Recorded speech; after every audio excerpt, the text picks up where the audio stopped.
Behind the Mar-a-Lago photo op, storms are brewing.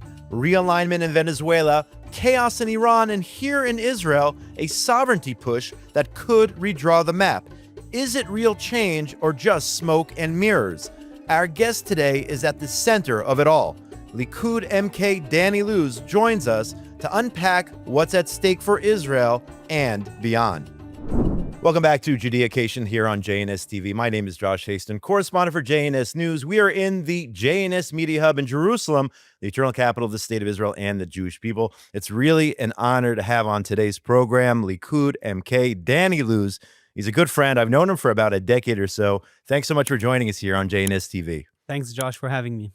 We're going to talk about Judea, Samaria. I also want to talk about Prime Minister Netanyahu's trip to Florida, meeting with President Trump for the sixth time. But breaking news now out of Venezuela, the capture of President Maduro by President Trump and U.S. forces. How is this relevant to what's going on here in the state of Israel? First of all, it's very relevant because what we're seeing right now is the United States showing that it's not afraid to use power when needed.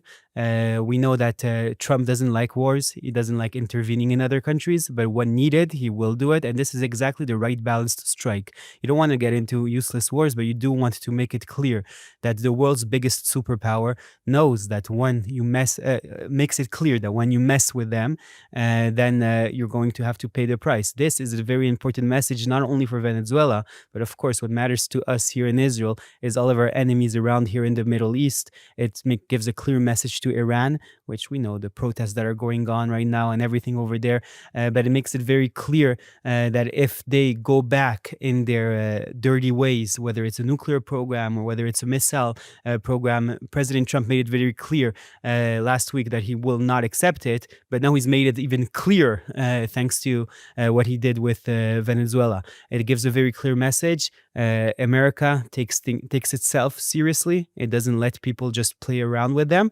And I think this is a very clear show of strength, which is important for the free world. So this attack on Venezuela, capture of the president, comes just days after President Trump hosts Prime Minister Netanyahu in Florida. And I want to talk about that visit.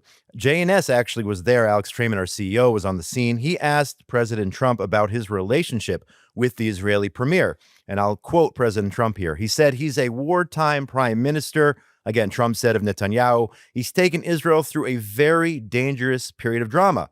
Standing alongside Netanyahu at the press conference there at the Mar-a-Lago resort in Florida, Trump said that under other leadership, Israel might not exist right now. What's your take on that statement? So first of all, I appreciate Netanyahu also just as much as Trump. I just want to say one thing. As a believing Jew, I think that the main reason why we are surviving through those crazy 75 plus years that we've been around since 1948 is thanks to God. That's number one. And I want to put that on the table. But yes, Netanyahu was an incredible wartime prime minister. And what made him the most incredible is that he was very clear about his objective, which was defeating Hamas, which was changing the Middle East. On the day when we were at the lowest of the lows, he obviously mourned together with Israelis, but he also saw an opportunity to take care of a lot of things that we needed to take care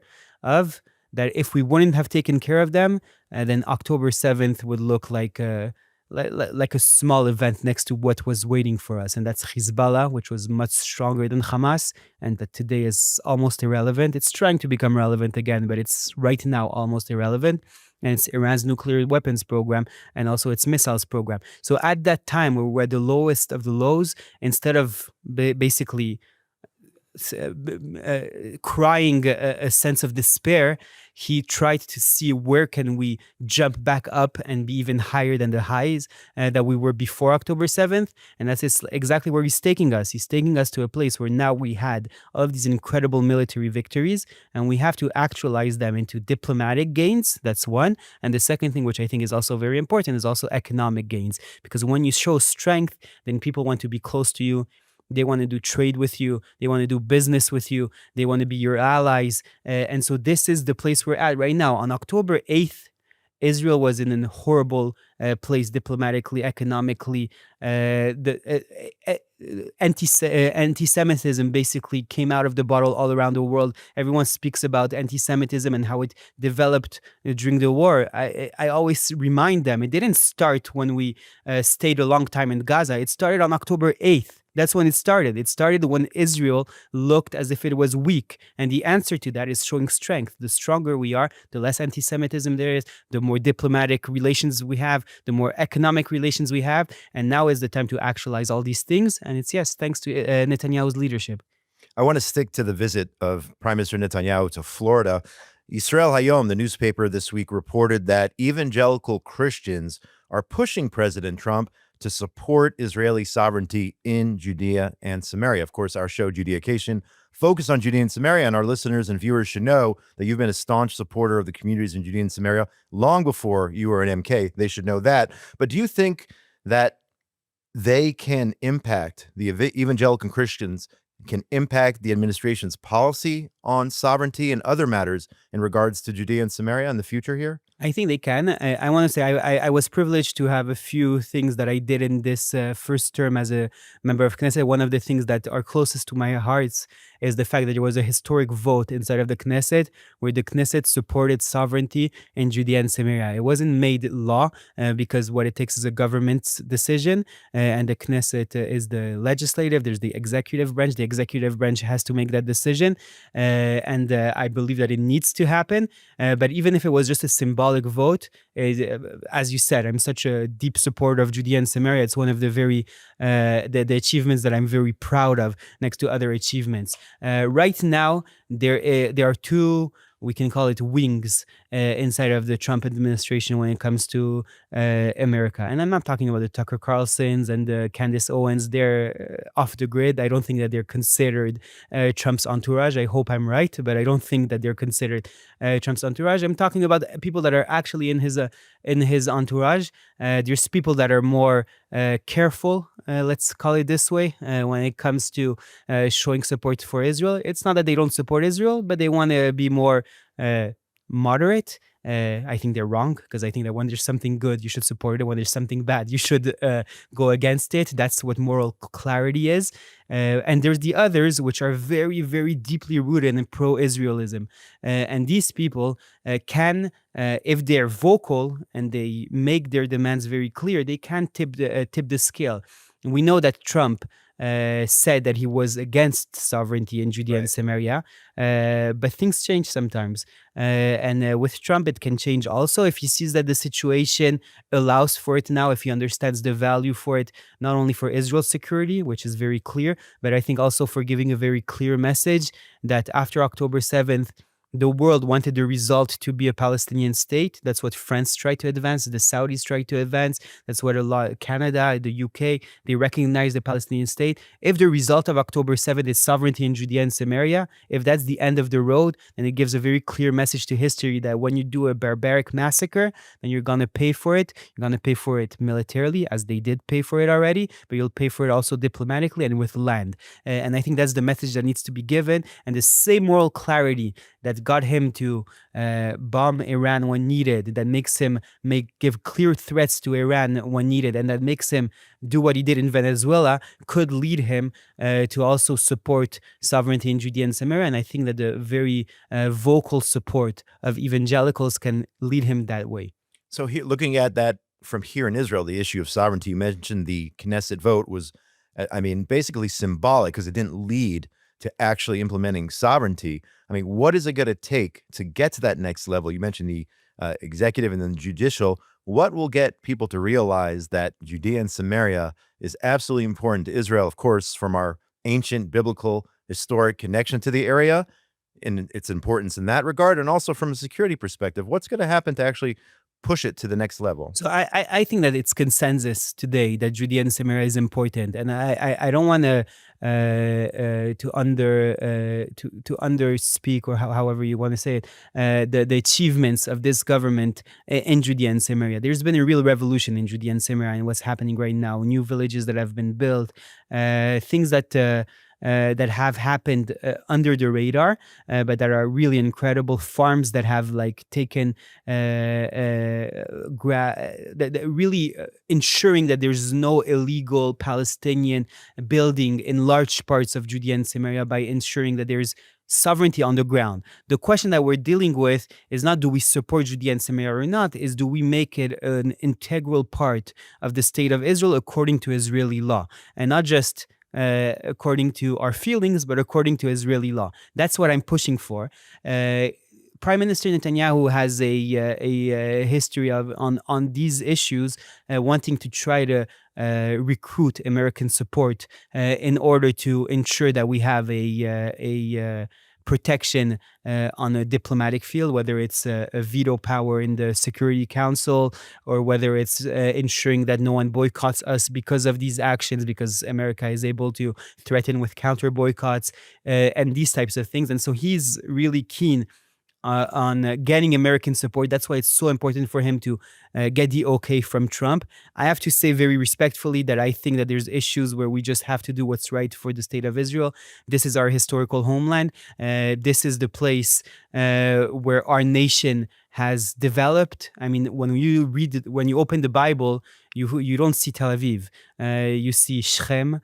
You see Bethlehem, you see Bethel, of course, Jerusalem. Those are the places, Shiloh, those are the places where our nation was developed. And so I think that this is a thing that we should do with or without American support. I understand Netanyahu's considerations. This is one of the points that I respectfully disagree with him. I couldn't agree with you more. I want to talk about some of your accomplishments in the Knesset. We could do a whole show just on that, but we don't have time. We're going to get to a few of them. You passed a law prohibiting the establishment of consulates in the eastern side of Jerusalem. I don't say East Jerusalem. I say the eastern side of Jerusalem, serving the Palestinian Authority, the PA. Talk about the importance of this law, and is this being enforced right now? So first of all, this law is incredibly important, and most people don't understand how important it is. Most people think it's only a question of sovereignty in Jerusalem, which is already very important, right? That we don't want a foreign entity to put a consulate that serves another country, not country, but another entity, right? The Palestinian Authority from our capital. That's already a very important symbolic message. But there's also a very practical diplomatic message here. And what's happening right now is that when I go to embassies, in Tel Aviv, unfortunately, that have consulates in Jerusalem that are open to the Palestinians, I go to them and I start speaking to the ambassador there. And the ambassador is someone that comes to Israel. And you guys should know this. In diplomacy, when you get sent to a certain country, diplomats that are sent to a certain country, they see their role as enabling further cooperation from the country that they've been sent from to the country they've been sent to. So basically, if someone is sent from Israel to France, then he is going to check what the relations between France and Israel were at the beginning of his term and at the end of his term, and success to him is if they've developed further. And so if someone is sent from France to Israel, then the ambassador from France to Israel sees developing their relationship between Israel and France as his measure of success. It's something good. We want him to get success, right? The problem is that when I go to Tel Aviv and I speak to the French ambassador, and I start, which is a positive person usually, and I start speaking to him about issues that have to do with the conflict, he right away looks at me and he's like, oh, no. We can speak about economic trade. We can speak about scientific research. We can speak about all of these things that are nice, but they're fluff. When we speak about the conflict, you have to go to Jerusalem because Jerusalem deals with the conflict. When he speaks about Jerusalem, he means the consulate in Jerusalem that sees itself not serving the interests of relationships between France and Israel, but serving the interests of the relationships between the Palestinian Authority and France. And therefore, it's really an affront not only to our sovereignty, but to our diplomatic interest. You asked where it's standing. Our law, because of opposition within the foreign ministry, we agreed to make it only forward-looking. And so there are no more consulates that can be built in Jerusalem. There are some that still exist. I believe today it's 6 that still exist. I'm working hard in order to pressure closing them, especially whenever there's something that happens. It should be a reprisal. For example, when France recognize the Palestinian state, the right reprisal, which hasn't been done yet, but I'm still pushing for it, should be to close their consulate in Jerusalem. Right. And if they want to open it in Ramallah, they should. And it's especially right because they just recognize the Palestinian state. So it's not anymore a consulate in their eyes. They see it as an embassy, which is even crazier. It's not anymore a consulate with this weird gray area thing. It's an embassy from Jerusalem, not serving Israel. And their embassy to Israel is in Tel Aviv, not in Jerusalem. It's a crazy situation. I think they should be closed, and I'm pushing for that. I hope everyone out there really understood that. If not, rewind and go back how important it is to closing these consulates who are not serving as representatives between Israel and these countries, but to the PA. And again, they're dealing with the most important question. Right. They're dealing with the most important question, and it means that the president of France or the prime minister in other countries that have their Spain or whatever it is, they get their information from a slanted pro-Palestinian perspective, and that's how they do their policies. Right. People don't understand that. This is what it means. They get slanted views, pro-Palestinian views, and that's how they build their policies, and it creates a lot of diplomatic problems for Israel. Extremely important. And I'm glad you're on top of that. Also, another law you passed was a law banning UNRWA, the United Nations Relief and Works Agency for what they call Palestine refugees in the Near East. UNRWA, I always say to my guests, hashtag UNRWA is Hamas, and we saw that firsthand October 7th. I mean, we've seen UNRWA in their true colors for the last 77 years, keeping people on the front lines as pawns against the state of Israel instead of resettling them per their mandate. But you passed this law closing them. How effective has it been? Is UNRWA still present? I mean, I still see UN cars driving around. What is Israel doing to enforce this law to make sure UNRWA is gone? So first of all, we should know that not all of the UN is UNRWA, right? We Sure. have beef also with the UN, but it's not the same type of beef. Right. Oh, they park their cars in Emek Rafaim on the sidewalk like they own the place, but that's a different issue. But yeah, no, the UN is problematic, but for other reasons, and it's not UNRWA, and we should understand that even between bad and worse, there is a difference, right? Fair enough. And so UNRWA right now is not supposed to be in Israel at all. I can proudly say that most of the law has been applied, but I can unfortunately also say that there's another between 5 and 10% of the law that still needs to be applied. We had a few stumbling blocks with the legal advisor's office, which required us to pass as a government another law that Eli Cohen, my colleague, pushed through. In order to allow us to, for example, to cut electricity from UNRWA compounds so that we won't need to physically go in and kick them out, which we've done in other places, right? But the problem is that then they went back in. And so it's like, if you cut electricity, it makes things easier, right?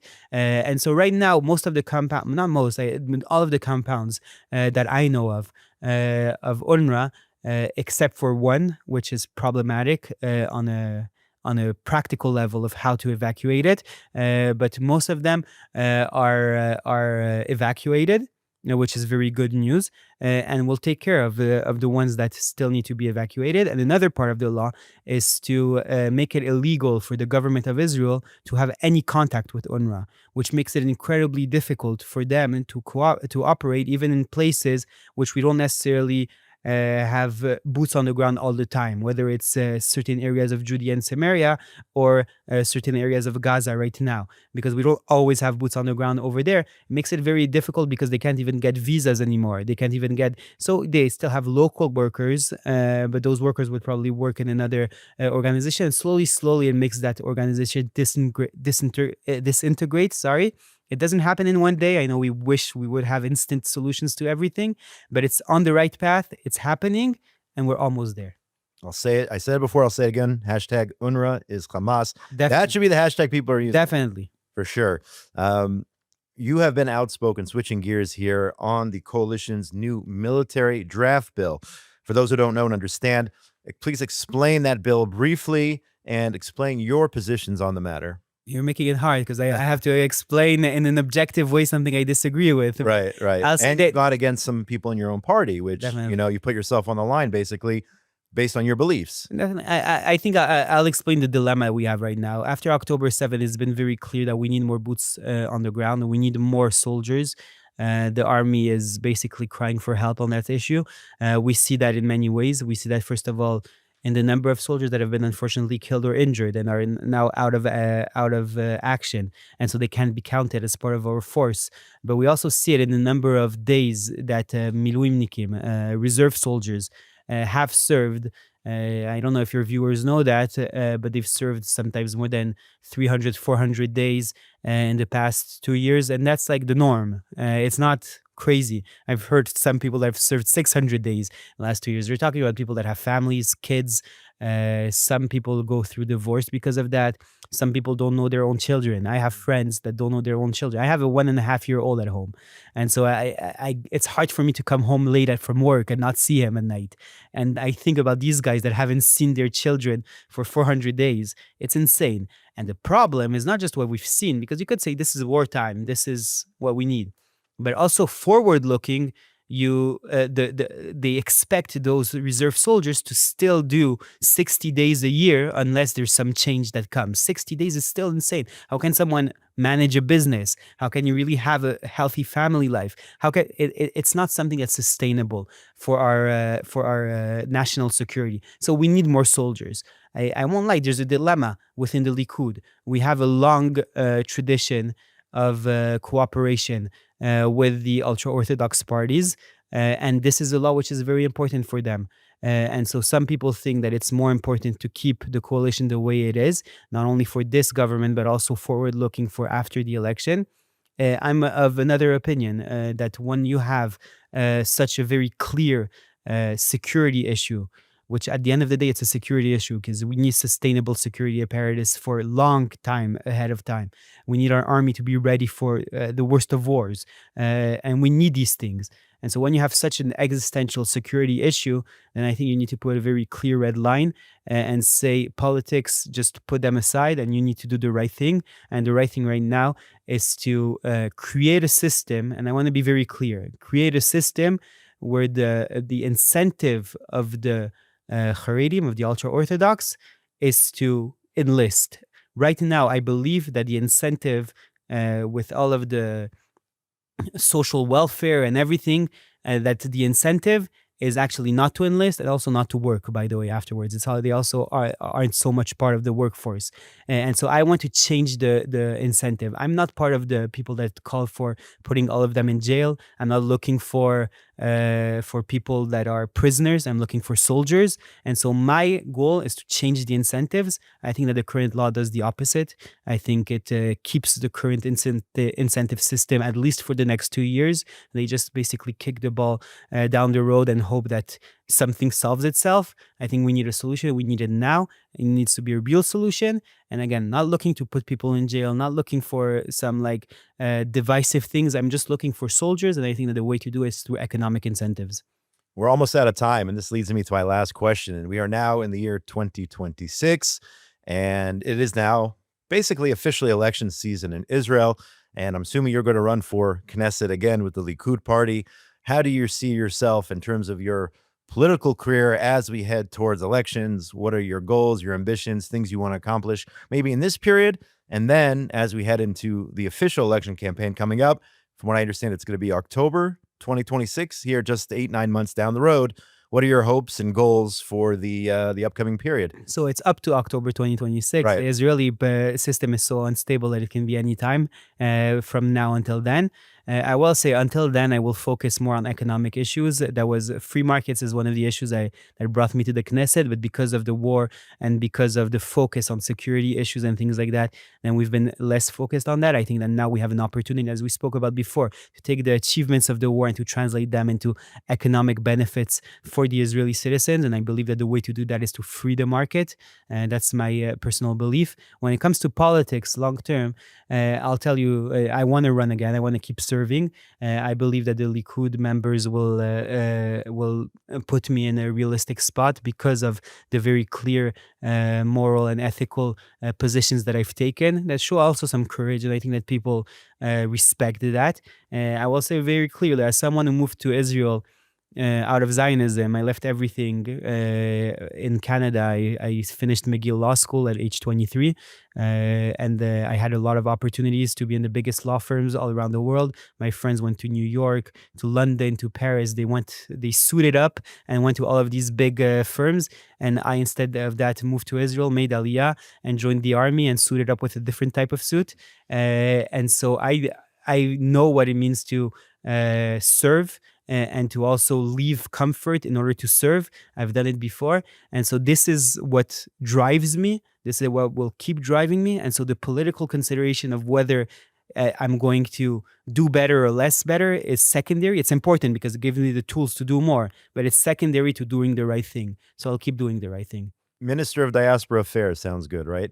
And I love the Minister of Diaspora Affairs now. I'm not trying to. Oh, he needs to move forward. He's a good friend of mine. Right. He needs to move forward. I'm not trying to cause controversy, but it would make sense for somebody who actually went through the process, grew up in Canada, made Aliyah, immigrated to Israel, and understands the way, not that he does it, the way that diaspora works, but I'm talking about in the future, in the next government, he can be the foreign minister of Diaspora Affairs. It has a nice ring to it, no? Listen, I don't want to take a ministry even before I'm elected again. I put you on the spot. Let's just first of all work on getting reelected, work on doing a good job that justifies me being reelected, and afterward we'll see what opens up. Bahatzlacha, as they say here in Israel. Good luck to you, and I really appreciate your time. Likud MK, Danny Luz, a good friend. Thanks so much for coming on Judaication here on JNS TV. And thanks for all the important work you're doing. Thank you so much. And that's going to do it, folks, for this week's Judaication. My name is Josh Hasten, correspondent for JNS News. We are in Jerusalem at the JNS Media Hub here in the heart of the eternal capital of the state of Israel and the Jewish people. I want to give a shout out to the people behind the scenes here. Aaron Wogelanter is working hard on the board. Yuri Svertsky just popped his head in, station manager. Our producer today, Zach Stickerman, Esther Eden, and Ryan Lifshitz, everyone here on JNS TV. Give us a super thanks on YouTube. Make sure you continue to support all the activities and important work of JNS. Go to jns.org for all the latest breaking news from Israel, the Middle East, and the entire Jewish world. Have a great week, everybody.